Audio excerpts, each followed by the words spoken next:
My mother drove me to the airport with the windows rolled down. It was 75 degrees in Phoenix. The sky, a perfect cloudless blue. I was wearing my favorite shirt, sleeveless, white eyelet lace. I was wearing it as a farewell gesture. My carry-on item was a parka. In the Olympic Peninsula of Northwest Washington State, a small town named Forks exists under a constant cover of clouds. It rains on this inconsequential town more than any other place in the United States of America. It was from this town and its gloomy, omnipresent shade that my mother escaped with me when I was only a few months old. It was in this town that I had been compelled to spend a month every summer until I was 14.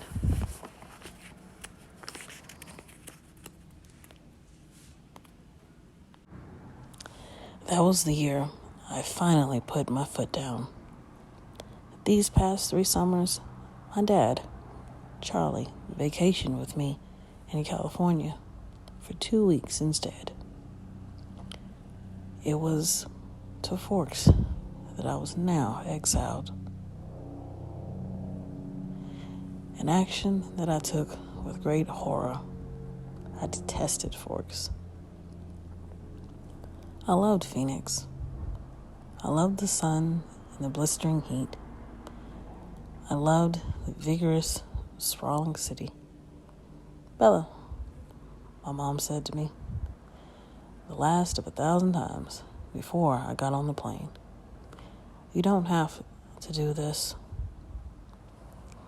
My mom looks like me, except with short hair and laugh lines. I felt a spasm of panic as I stared at her wide, childlike eyes. How could I leave my loving, erratic, harebrained mother to fend for herself? Of course, she had Phil now, so the bills would probably get paid. There would be food in the refrigerator, gas in her car, and someone to call when she got lost. But still,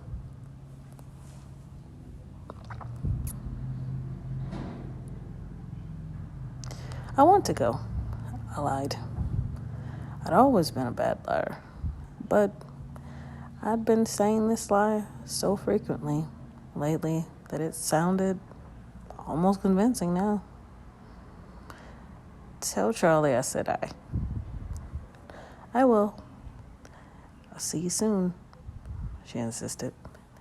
You can come home whenever you want. I'll come right back as soon as you need me. But I could see the sacrifice in her eyes behind the promise. Don't worry about me, I urged. It'll be great. I love you, Mom. She hugged me tightly for a minute.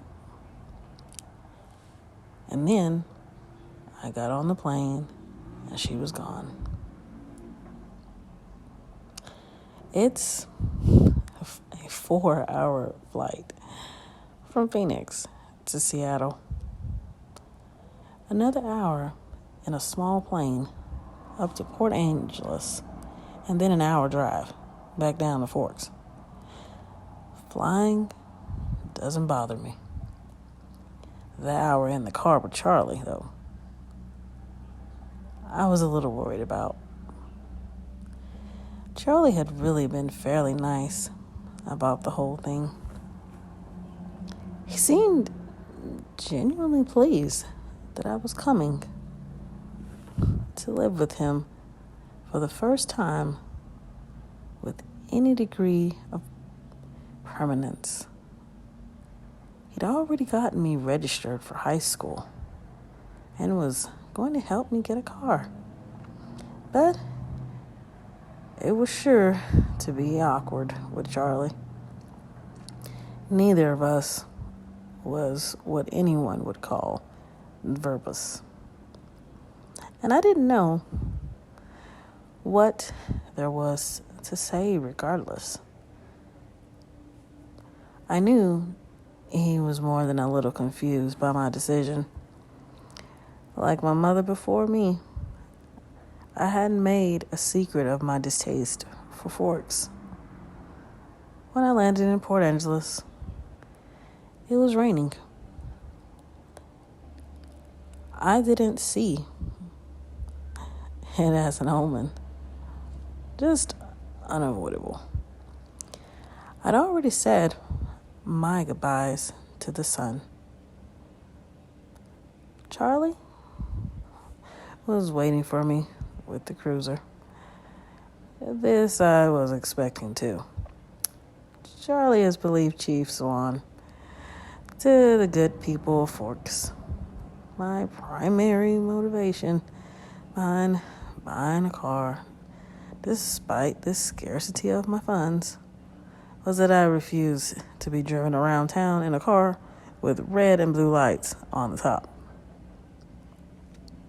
Nothing slows down traffic like a cop. Charlie gave me an awkward, one-armed hug when I stumbled my way off the plane. "It's good to see you, Bells," he said, smiling.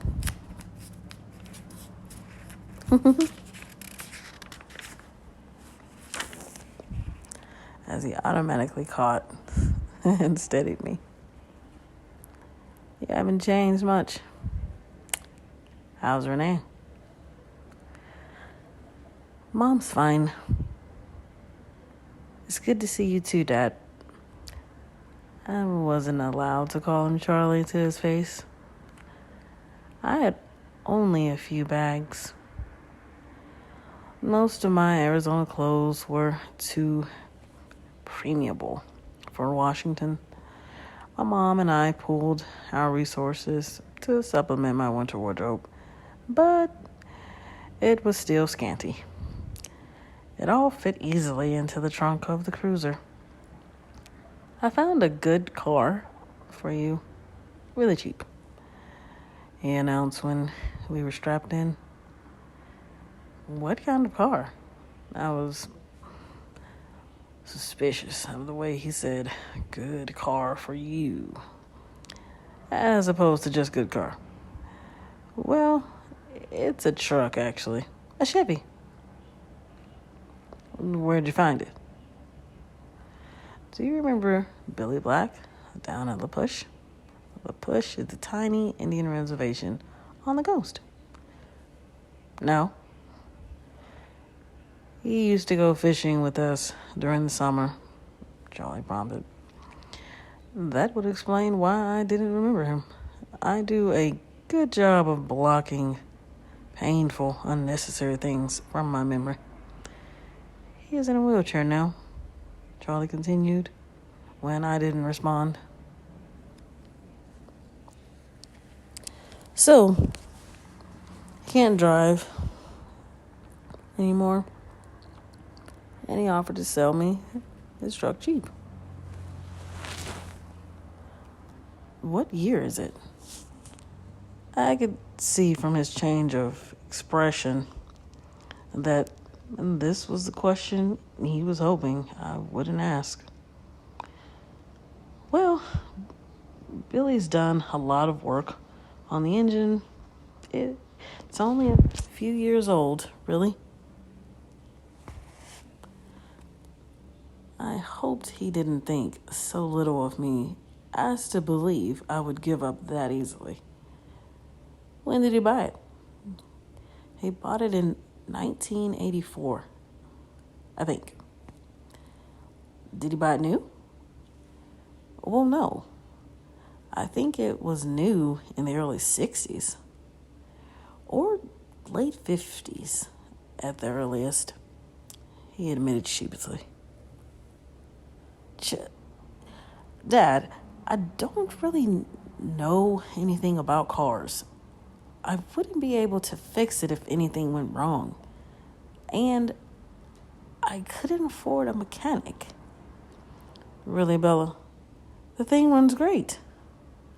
They don't build them like that anymore. The thing. I thought to myself, it had possibilities as a nickname, at the very least. How cheap is cheap? After all, that was the part I couldn't compromise on. Well, honey, I kind of already bought it for you as a homecoming gift. Charlie peeked at me sideways with a hopeful expression. Wow. Free? You didn't need to do that, Dad. I was going to buy myself a car. I don't mind. I want you to be happy here. He was looking ahead at the road when he said this. Charlie wasn't comfortable with expressing his emotions out loud. I inherited that from him. So I was looking straight ahead as I responded. That's really nice, Dad. Thanks. I really appreciate it. No need to add that my being happy in Forks is an impossibility. He didn't need to suffer along with me, and I never looked a free truck in the mouth or engine.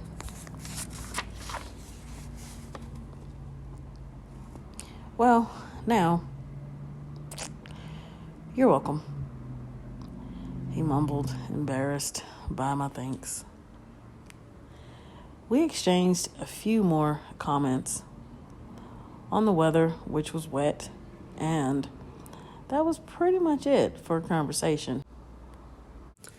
It was beautiful, of course. We stared out the windows in silence. I couldn't deny that. Everything was green. The trees, their trunks covered with moss, their branches hanging with a canopy of it, the ground covered with ferns, even the air filtered down greenly through the leaves. It was too green. An alien planet. Eventually, we made it to Charlie's. He still lived in the small 2-bedroom house that he'd bought with my mom in the early days of their marriage. Those were the only kind of days their marriage had. The early ones. There, parked on the street in front of the house that was never changed, was my new to me, truck. It was a faded red color with big, rounded fenders and a bulbous cab. To my intense surprise, I loved it. I didn't know if it'd run, but I couldn't see myself in it. Plus, it was one of those solid iron affairs that never gets damaged. The kind you see at the scene of an accident. Paint, unscratched, surrounded by the pieces of the foreign car it had destroyed. Wow, Dad, I love it. Thanks. Now, my horrific day. Tomorrow would be just that much less dreadful. I wouldn't be faced with the choice of either walking 2 miles in the rain to school or accepting a ride in Charlie's cruiser. I'm glad you like it, Charlie said gruffly, embarrassed again. I took only one trip to the car to get all my stuff upstairs. I got the west bedroom that faced out over the front yard. The room was familiar. It had belonged to me since I was born. The wooden floor, the light blue walls, the peaked ceiling, the yellow lace curtains round the window. These were all a part of my childhood. The only changes Charlie had ever made were switching the crib for a bed and adding a desk as I grew. The desk now held a secondhand computer with the phone line from the modem stapled along the floor to the nearest phone jack. This was a stipulation from my mother so that we could stay in touch easily. The rocking chair from my baby days was still in the corner. There was only one small bathroom at the top of the stairs, which I would have to share with Charlie. I was trying not to dwell too much on that fact. One of the best things about Charlie is he doesn't ever. He left me alone to unpack and get settled, a feat that would have been altogether impossible for my mother. It was nice to be alone, not to have to smile and look pleased. A relief to stare dejectedly out the window at the sheeting rain and let just a few tears escape. I wasn't in the mood to go on a real crying jag. I would save that for bedtime, when I would have to think about the coming morning. Forks High School had a frightening total of only 357, now 58, students. There were more than 700 people in my junior class alone back home. All of the kids here had grown up together. Their grandparents had been toddlers together. I would be the new girl from the big city, a curiosity, a freak. Maybe, if I looked like a girl from Phoenix, I could work this to my advantage. But physically, I'd never fit in anywhere. I should be tan, sporty, blonde, a volleyball player, or a cheerleader perhaps. All of the things that go with living in the Valley of the Sun. Instead, I was ivory-skinned without even the excuse of blue eyes or red hair, despite the constant sunshine. I had always been slender, but soft somehow. Obviously not an athlete. I didn't have the necessary eye-hand coordination to play sports without humiliating myself and harming both myself and anyone else who stood too close. When I finished putting my clothes in the old pine dresser, I took my bag of bathroom necessities and went to the communal bathroom to clean myself up after the day of travel. I looked at my face in the mirror as I brushed through my tangled damp hair. Maybe it was the light,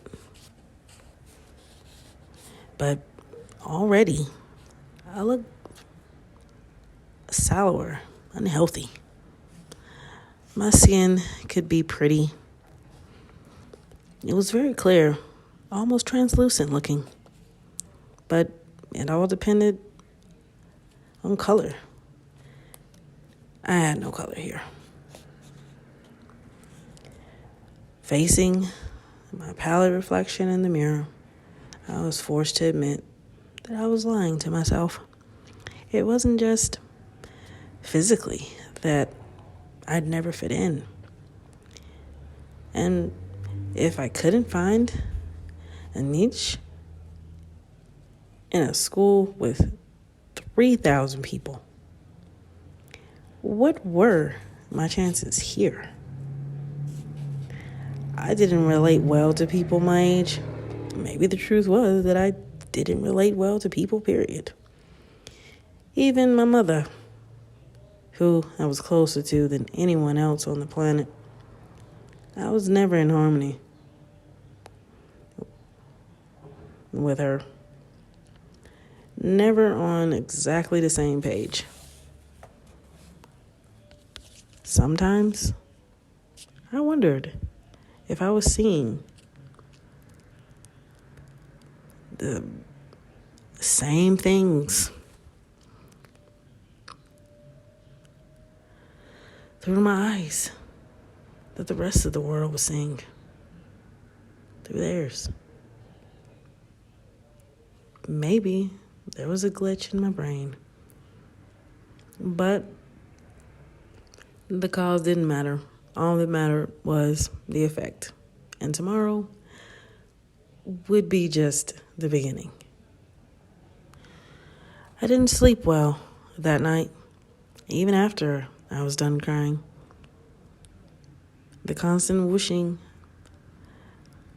of the rain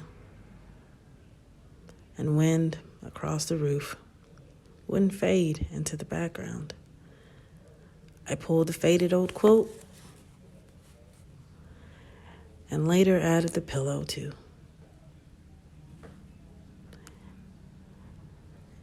Covered my head, but I couldn't fall asleep until after midnight, when the rain finally settled into a quieter drizzle. Thick fog was all I could see out my window the next morning, and I could feel the claustrophobia creeping up on me. You could never see the sky here. It was like a cage.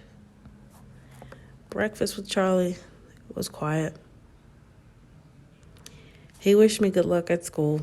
I thanked him, knowing his hope was wasted. Good luck tended to avoid me. Charlie left first, off to the police station. That was his wife and family. After he left, I sat at the old square oak table in one of the 3 unmatching chairs and examined his small kitchen with its dark paneled walls, bright yellow cabinets, and white linen floor. Nothing was changed. My mother had painted the cabinets 18 years ago in an attempt to brighten up the place and bring in some sunshine into the house. Over the small fireplace in the adjoining handkerchief-sized family room was a row of pictures. First, a wedding picture of Charlie and my mom in Vegas. Then, one of the 3 of us in the hospital after I was born, taken by a helpful nurse, followed by the possession of my school pictures up to last year's. Those were embarrassing to look at. I would have to see what I could do to get Charlie to put them somewhere else, at least while I was living here. It was impossible being in this house not to realize that Charlie had never gotten over my mom. It made me uncomfortable. I didn't want to be too early to school, but I couldn't stay in the house anymore. I donned my jacket, which had the feel of a biohazard suit, anyway, just because of the and headed out into the rain.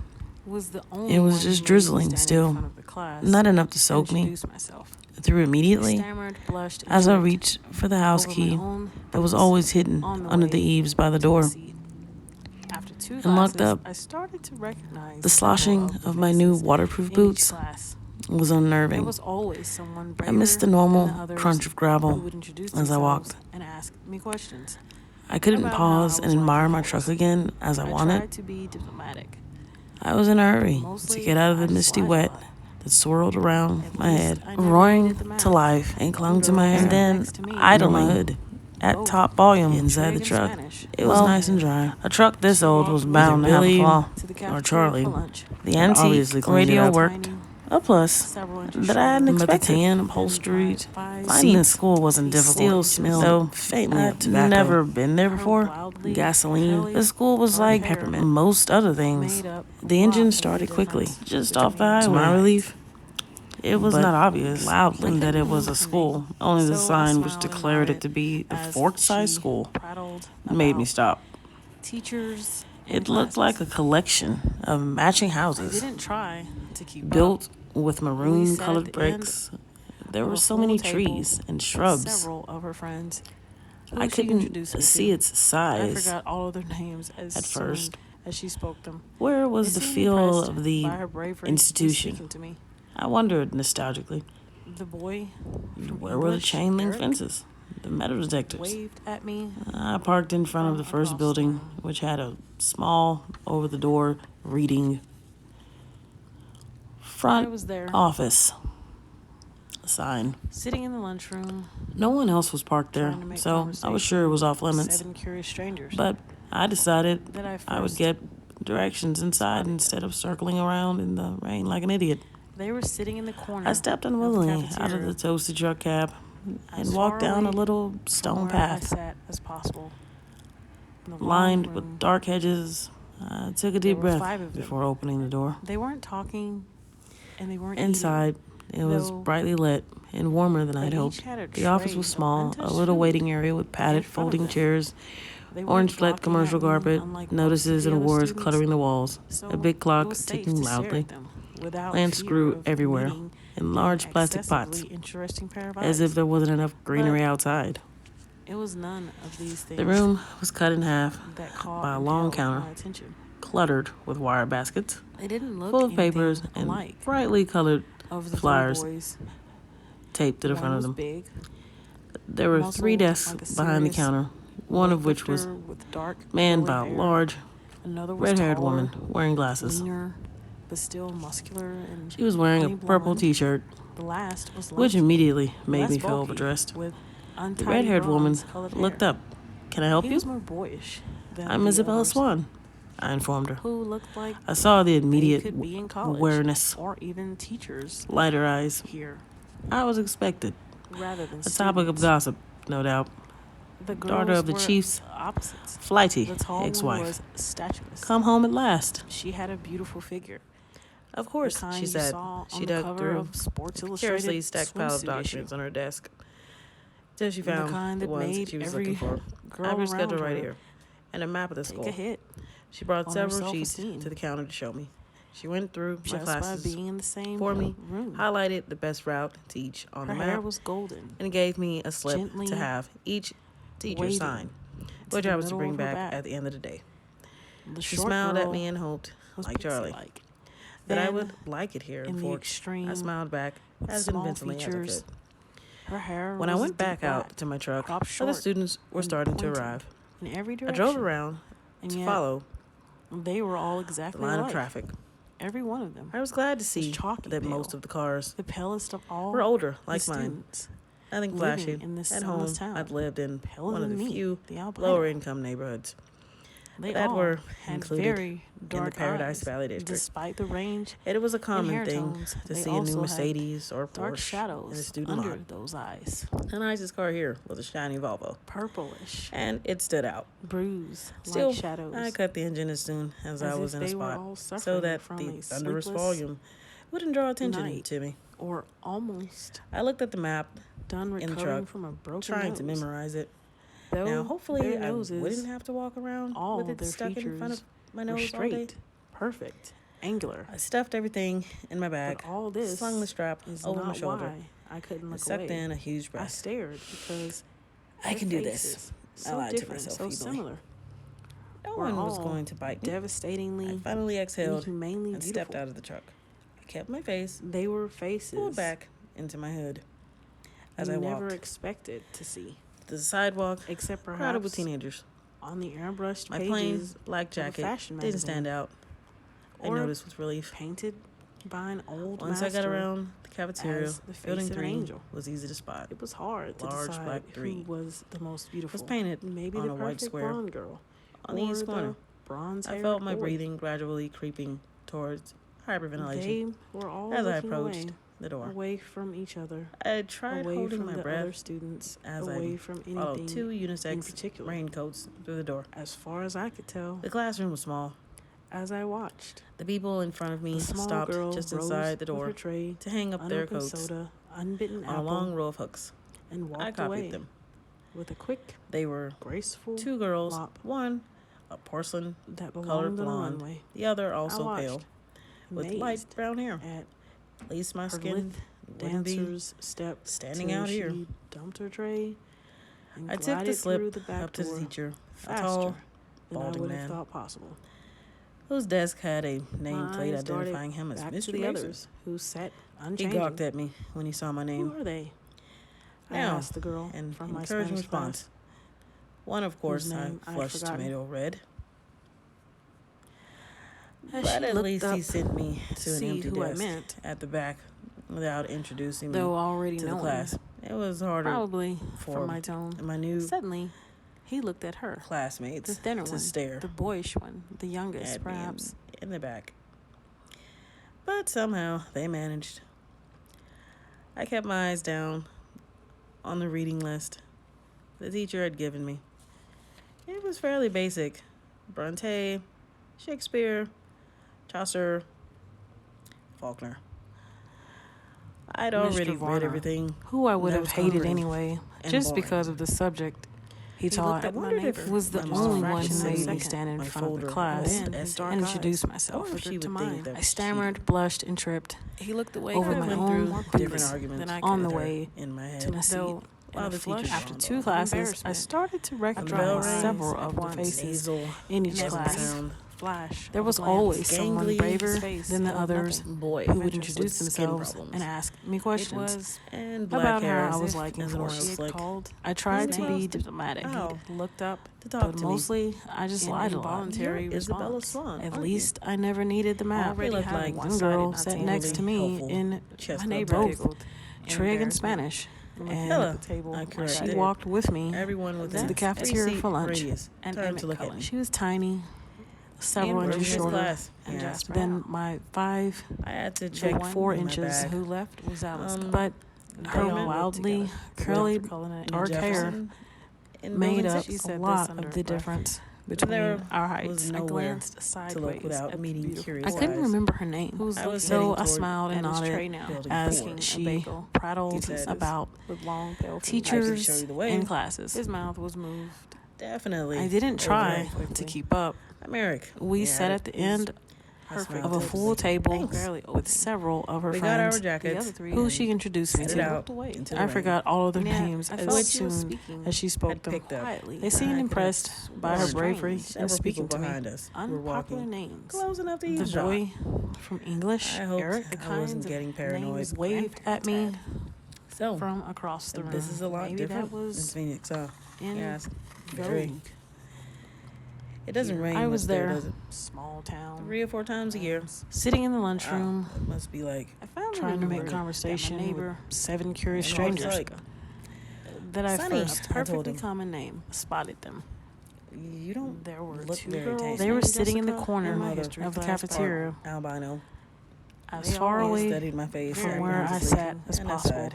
A It long looks like room clouds would and a be- sense of humor didn't mix. There were 5 of them, A few months They of weren't this, talking, and I'd Just and they couldn't weren't forget eating, how to Another use giggle. sarcasm. though they They're each all had a together, tray though. of untouched food we walked in past front of around them. the And They cafeteria weren't Cheers. gawking at south me, unlike most of the other students. buildings by the So jail. lived it was together? safe to stare at them Eric without walked me fear right to the of door. meeting all an Shocking. excessively So, it was interesting clearly pair of marked. eyes. nation. Well, good But luck. Small town. He said, I as thought. It was none I of these touched the things handle. critically.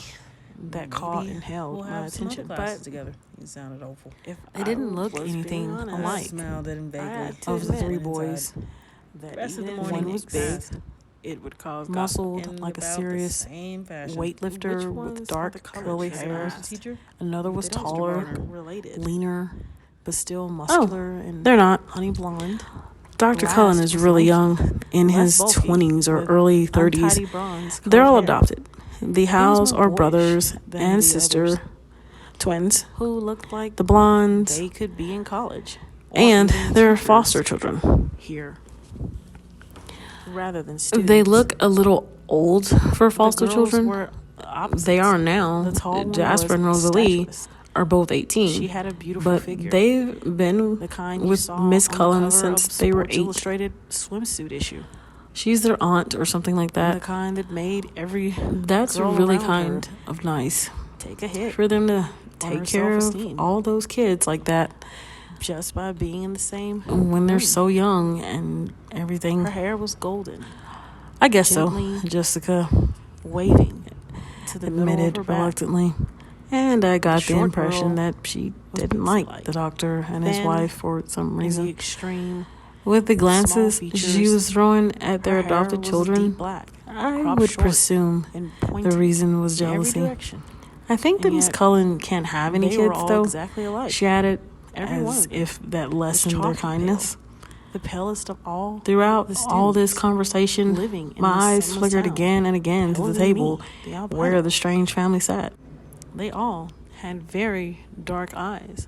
Despite the range in hair tones, they also had dark shadows under those eyes. Just as I passed, Purplish, he suddenly went bruised rigid like shadows, in his seat.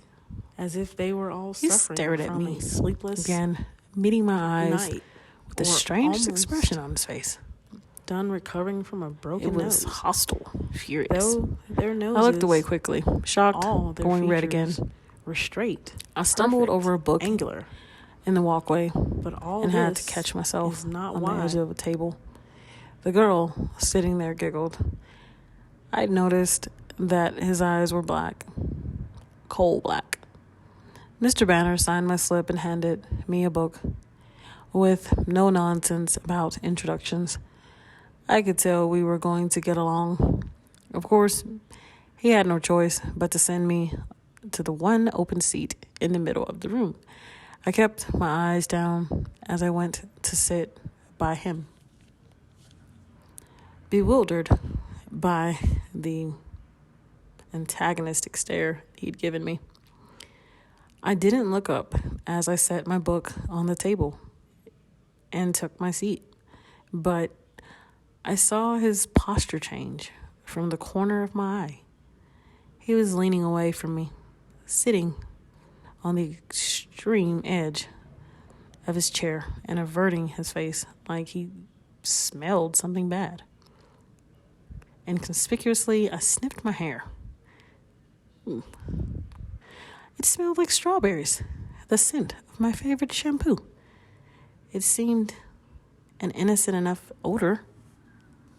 I let my hair fall over my right shoulder, making a dark curtain between us, and tried to pay attention to the teacher. Unfortunately, the lecture was on cellular anatomy, something I'd already studied. I took notes carefully. Anyway, always looking down. I couldn't stop myself from peeking occasionally through the screen of my hair at the strange boy next to me during the whole class. He never relaxed his stiff position on the edge of his chair, sitting as far from me as possible. I could see his hand on his left leg was clenched into a fist, tendons standing out under his pale skin. This too, he never relaxed. He had the long sleeves of his white shirt pushed up to his elbows, and his forearm was surprisingly hard and muscular beneath his light skin. He wasn't nearly as slight as he'd looked next to his burly brother. The class seemed to drag on longer than the others. Was it because the day was finally coming to a close, or because I was waiting for his tight fist to loosen? It never did. He continued to sit so still. It looked like he wasn't breathing.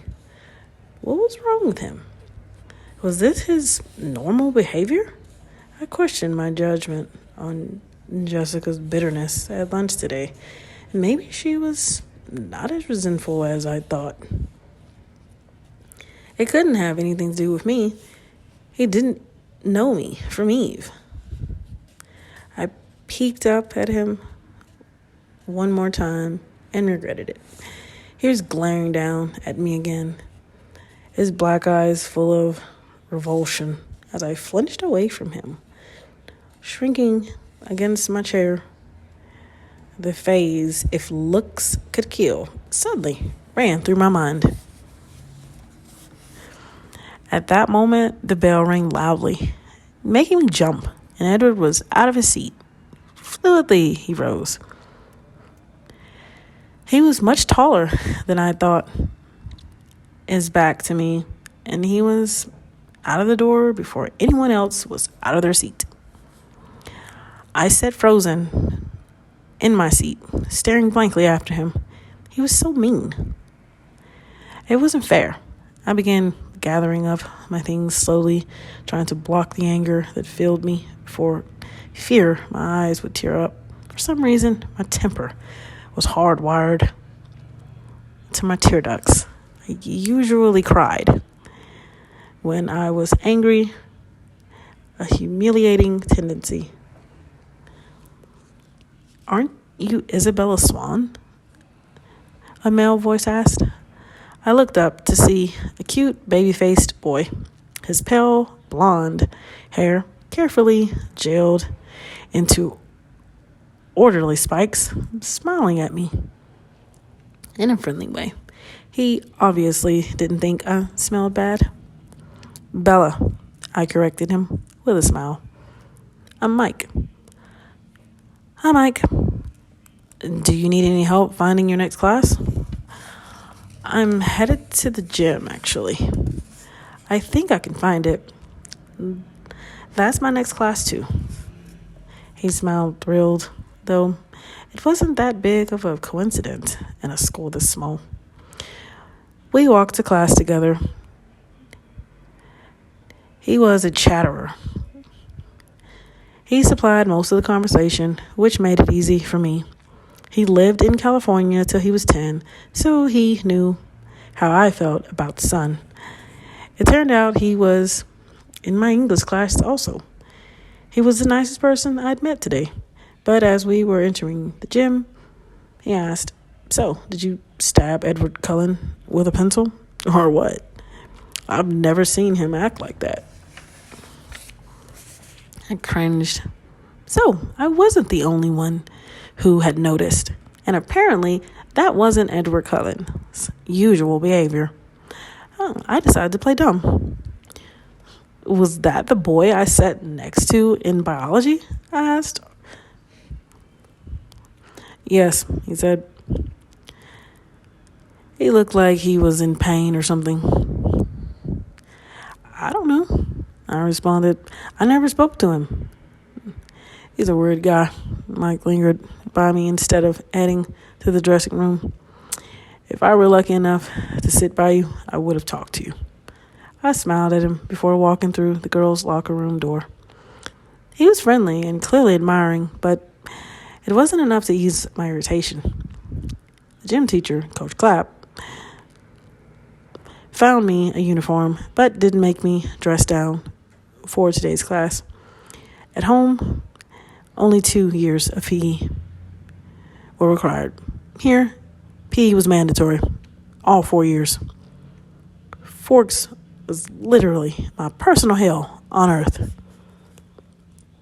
I watched 4 volleyball games running simultaneously, remembering how many injuries I had sustained and inflicted. Playing volleyball, I felt faintly nauseated. The final bell rang at last. I walked slowly to the office to return my paperwork. The rain had drifted away, but the wind was strong and colder. I wrapped my arms around myself. When I walked into the room of the warm office, I almost turned around and walked back out. Edward Cullen stood at the desk in front of me. I recognized again that tousled bronze hair. He didn't appear to notice the sound of my entrance. I stood pressed against the wall, waiting for the receptionist to be free. He was arguing with her in a low and attractive voice. I quickly picked up the gist of the argument. He was trying to trade from 6-hour biology to another time. Any other time. I just couldn't believe that this was about me. It had to be something else, something that happened before I entered the biology room. The look on his face must have been about another aggravation entirely. It was impossible that this stranger could take such a sudden, intense dislike to me.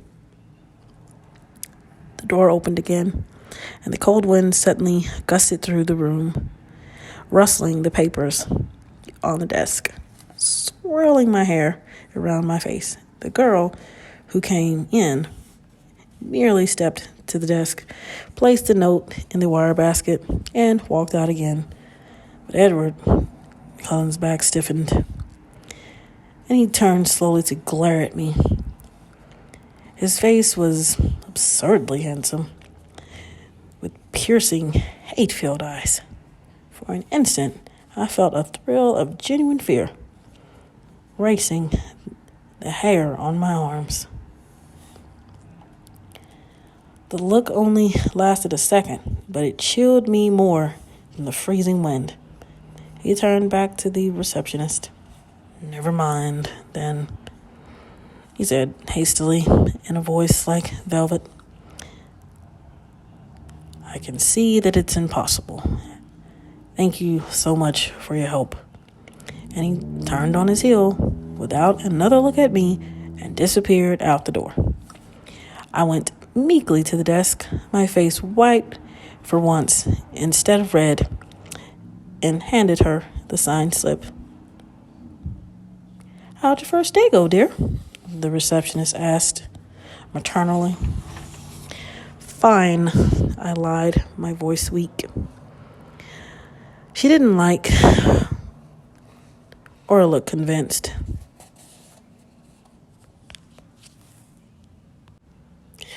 When I got to the truck, it was almost the last car in the lot. It seemed like a haven, already the closest thing to home I had in this damp green hole. I sat inside for a while, just staring out the windshield blankly, but soon I was cold enough to need the heater, so I turned the key and the engine roared to life. I headed back to Charlie's house, fighting tears the whole way there.